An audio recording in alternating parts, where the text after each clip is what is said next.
Bonjour à tous et bienvenue sur BD & Co. Aujourd'hui, c'est le jour 5 du challenge d'octobre et aujourd'hui, je vais vous présenter mes derniers achats. Alors, je suis désolé, la qualité du son est pas terrible en ce moment.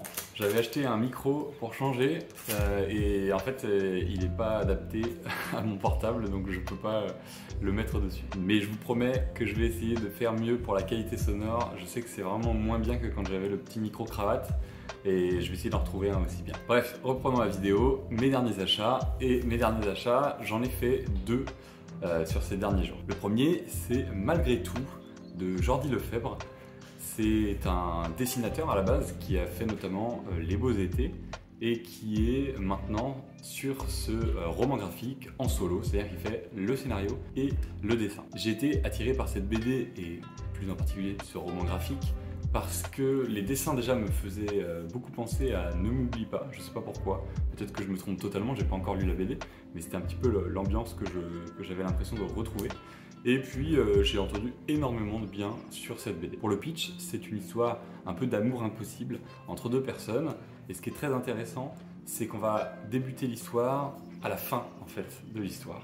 C'est-à-dire qu'on va avoir les deux personnes qui seront en mode personnes âgées, et plus on avance dans le livre, plus on va revenir dans le temps et découvrir comment ils se sont rencontrés, qu'est-ce qu'ils ont fait ensemble, qu'est-ce qui fait qu'ils n'ont pas pu finir ensemble, etc., etc., etc.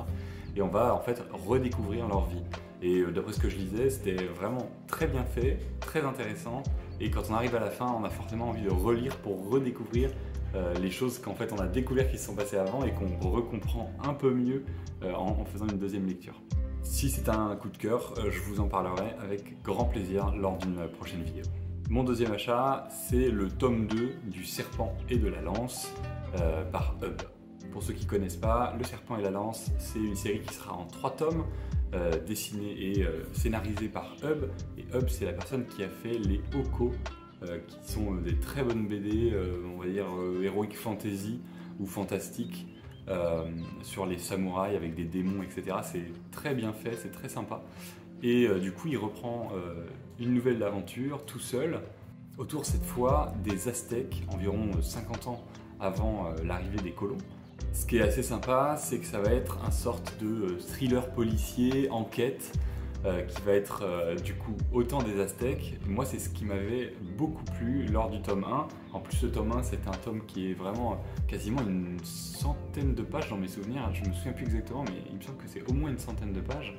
Et j'avais trouvé ça super sympa comme format et on est captivé par l'histoire. Alors il y a beaucoup de personnages au début, beaucoup de mise en place, mais c'est très intéressant. Et puis ce côté enquête en pays aztèque, j'ai trouvé que c'était vraiment une belle nouveauté qu'il apportait. Les dessins de Hub en plus sont des dessins que j'apprécie particulièrement. J'ai parlé de Oko tout à l'heure, mais Oko c'est des BD avec des très beaux dessins notamment.